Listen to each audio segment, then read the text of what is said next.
57 FM Videos Audio Historia, la muerte de John Lennon. Bienvenidos. John Lennon. El lunes 8 de diciembre de 1980, John Lennon fue asesinado. Su muerte fue causada por 5 disparos realizados por Mark Chapman, según la justicia neoyorquina, y por el mismo Chapman, a la entrada del edificio en donde residía cuando Lennon regresaba con su esposa Yoko Ono de la sucursal local de los estudios de grabación Record Plant. Lennon fue un influyente músico británico-inglés de rock que adquirió fama mundial por haber sido uno de los miembros fundadores de la banda The Beatles, fama que se fue incrementando gracias a su carrera como solista y su labor como activista político en contra de las guerras. Fue declarado muerto a su llegada al centro hospitalario Roosevelt, donde el personal señaló que nadie podría haber vivido más de unos pocos minutos con tales lesiones, pues Lennon había perdido cerca del 80% de su volumen sanguíneo. Poco después se reportó la muerte del músico a las emisoras locales de noticias, lo que llevó a que se congregara una enorme multitud tanto en las afueras del hospital como frente a su domicilio. Fue cremado el 10 de diciembre en el cementerio Ferncliff de la ciudad de Nueva York. Las cenizas fueron entregadas a Yoko Ono, quien decidió no organizar un funeral, aunque se hicieron varios homenajes y tributos en su honor. Chapman, por su parte, fue condenado a cadena perpetua y ha permanecido encarcelado desde entonces tras varias campañas en contra de su liberación. Al menos hasta 2020, se le ha negado la libertad condicional 11 veces desde que fue elegible para ella en el año 2000. El asesinato. ¿Cómo fue? En la mañana del 8 de diciembre de 1980, la fotógrafa Annie Leibovitz fue al apartamento de Yoko Ono y John Lennon para realizar una sesión fotográfica para la revista Rolling Stone. La misma había prometido a Lennon que una fotografía con Yoko Ono sería la portada, pero inicialmente trató de obtener una imagen del artista solo. Leibovitz recordó que nadie quería a Yoko Ono en la portada. Lennon insistió en que tanto él como su esposa debían estar en la portada, y después de capturar las imágenes, Leibovitz abandonó el apartamento del matrimonio. Después de esto, Lennon dio la que sería su última entrevista al DJ de San Francisco, Dave Solin, para un programa musical en RKO Radio Network. A las 5 de la tarde, Lennon y Yoko Ono abandonaron su apartamento para mezclar juntos la pista Walking on Thin Ice, con John Lennon en la guitarra principal, en Record Plant Studio. Mientras Lennon y Ono caminaban hacia su limusina, fueron rodeados por varias personas que buscaban autógrafos, entre estas, Mark David Chapman. Era habitual que los fans esperaran fuera del edificio Dakota para ver a Lennon y obtener su autógrafo. Chapman, un empleado de hospital de 25 años de edad y proveniente de Honolulu, Hawái, había ido por primera vez a Nueva York para matar a Lennon en noviembre, pero había cambiado de opinión y regresó a su hogar. Silenciosamente, le entregó a Lennon una copia de Double Fantasy, y el músico lo firmó. Tras hacerlo, Lennon cortésmente le preguntó, ¿es todo lo que quieres? Y Chapman asintió. El fotógrafo, Paul Gores, tomó una foto del encuentro. La pareja pasó varias horas en el estudio antes de regresar al edificio Dakota a las 10:50 de la noche. Lennon no quiso comer fuera para poder estar en casa a tiempo para dar las buenas noches a su hijo de 5 años, Sean, antes de que éste fuese a dormir, además de que Alex Beatle le agradaba complacer, ya fuera con autógrafos o fotografías, a todos los fanáticos que lo habían estado esperando un largo tiempo para verlo fuera de su hogar. Salieron de su limusina en la calle 72, a pesar de que el coche podría haber ido hacia el patio, donde pudo haber estado más seguro. El portero del edificio Dakota, José Sangenis Perdomo, y un conductor de un taxi, vieron a Chapman parado en la sombra del arco. Yoko Ono caminó delante de Lennon hacia la recepción. Mientras este pasaba, Chapman le disparó 5 balas de punta hueca con un revólver calibre .38 especial de Charter Arms. En la radio, televisión y periódicos se reportó que, antes de los disparos, Chapman habría gritado "Señor Lennon" para, posteriormente, dejarse caer en una posición de combate, pero esto no se menciona en las audiencias judiciales ni en las entrevistas con los testigos. Chapman ha dicho que no recuerda haber gritado el nombre de Lennon antes de dispararle. Un tiro falló, pasando por encima de la cabeza de Lennon e impactando en una ventana del edificio Dakota. Sin embargo, 2 tiros le dieron en el lado izquierdo de su espalda y 2 más penetraron su hombro izquierdo. Las 4 balas infligieron graves heridas, con al menos una de ellas perforando su aorta. Lennon subió 5 peldaños hacia el área de seguridad, y dijo, "Me dispararon", y se desplomó. El conserje Jay Hastings cubrió al músico con su uniforme, y le quitó las gafas. Luego llamó a la policía. En el exterior, el portero Perdomo quitó la pistola de la mano a Chapman y la pateó lejos de la acera. Este último, a continuación, se quitó el abrigo y sombrero para prepararse a la llegada de la policía para mostrar que no llevaba ningún tipo de arma oculta, y se sentó en la acera. El portero le gritó a Chapman, ¿te das cuenta de lo que has hecho? A lo cual este, con mucha calma, respondió, sí, acabo de disparar a John Lennon. Los primeros policías en llegar fueron Steve Spiro y Peter Callen, quienes estaban en la calle 72 con Broadway cuando escucharon un reporte de disparos ocurridos en el edificio Dakota. A su arribo, los oficiales encontraron a Chapman sentado muy calmado en la acera. Informaron que Chapman había dejado caer el revólver al suelo y sostenía un libro de bolsillo, de Catherine Derrier, de J. de Salinger. Chapman había escrito un mensaje en la parte interior de la tapa del libro, para Holden Caulfield. De Holden Caulfield. Esta es mi declaración.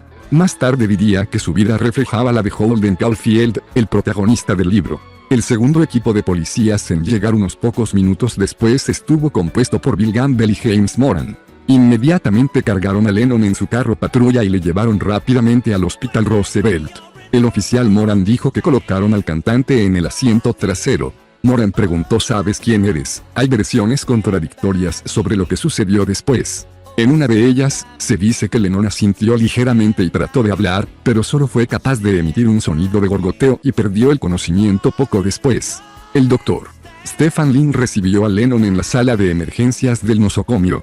Cuando Lennon llegó, este no tenía pulso y no respiraba. Lynn y otros doctores trabajaron durante 20 minutos, abriendo el pecho de Lennon e intentando hacer un masaje cardíaco manual para restablecer la circulación, pero el daño en los vasos sanguíneos alrededor del corazón era inconmensurable. Lennon fue declarado muerto a la llegada a la sala de emergencias del Hospital Roosevelt a las 11:15 de la noche, por el Dr. Lynn. La causa de la muerte se reportó como una hipovolemia, causada por la pérdida de más del 80% del volumen sanguíneo. El Dr. Elliot M. Gross, jefe del servicio médico forense, dijo que nadie podría haber vivido más de unos pocos minutos con tales heridas múltiples de bala, ya que Lennon había sido herido con 4 balas de punta hueca, que se expanden al entrar en el objetivo y perturban gravemente el tejido a medida que viajan a través de la zona destinada, con lo cual, los órganos dañados estaban prácticamente destruidos al producirse el impacto. Yoko Ono, llorando mientras decía, ¡ay no, no, no, no, díganme que no es verdad!, fue llevada al Hospital Roosevelt y entró en estado de shock después de saber que su marido había muerto. El día siguiente, Yoko Ono emitió una declaración, no hay ningún funeral para John. John amó y rezó por la raza humana. Por favor, hagan lo mismo por él. Con cariño, Yoko y Sean. Poco después de que las estaciones de noticias locales informaron sobre los disparos, una multitud se reunió en el Roosevelt Hospital y enfrente del edificio Dakota. Amamos a John, decían sus fans, recitando oraciones y cantando canciones del músico. Después de escuchar las noticias emitidas por el jefe de ABC News Ron Arledge, el presentador de deportes Howard Cosell, que había entrevistado a Lennon brevemente en el programa Monday Night Football en 1974, anunció la noticia del asesinato durante un programa de un partido de fútbol de New England Patriots, contra Miami Dolphins. Después del partido, Ted Koppel proporcionó una cobertura adicional para la ABC durante Nick Flynn NBC anunció la noticia durante The Tonight Show. El programa fue interrumpido por un anunciador anónimo leyendo el boletín de noticias. El programa fue reanudado después. CBS interrumpió las noticias durante la programación normal en la red, con Walter Cronkite y los reporteros de CBS News anunciando la noticia a los televidentes. Más tarde, esa misma noche, Cronkite confirmó la muerte de Lennon, a las 11:20 de la noche. Cuando un reportero consultó inicialmente a su antiguo compañero Paul McCartney sobre la noticia, el músico respondió, es un fastidio, no es así. Su respuesta fue criticada, pero McCartney se justificó en 1984 en una entrevista para la revista Playboy. Acababa de finalizar una jornada completa en shock y dije, eso es un fastidio. Significa fastidiado en el sentido más pesado de la palabra, usted sabe. Eso es fastidioso. Pero usted sabe, cuando uno lo ve impreso dice, sí, es un fastidio, en efecto. Anteriormente a ese día, McCartney dijo a los reporteros en las afueras de su casa en Sussex, John será recordado por su contribución única al arte, la música y la paz del mundo. Ringo Starr y su prometida, Barbara Bach, se encontraban de vacaciones en las Bahamas. Después de oír la trágica noticia, ambos volaron a Nueva York para consolar a Yoko Ono. George Harrison lanzó una canción, tributo, al 12 Years Ago, que incluyó a sus antiguos compañeros Starr en la batería y McCartney, quien realizó los coros. El mismo McCartney también grabó una canción, tributo para Lennon en su álbum de 1982 To Go Forward, titulada Here Today. La estación de la ciudad de Nueva York WABC Televisión emitió una cobertura especial en vivo del homenaje conmemorativo de Lennon en el Central Park 6 días después de lo ocurrido, con Roger Grimsby presentando en el estudio y Ernie Anastos informando desde el evento. Los restos de John Lennon fueron cremados en el Ferncliff Cemetery en Westchester, no se hizo ningún funeral.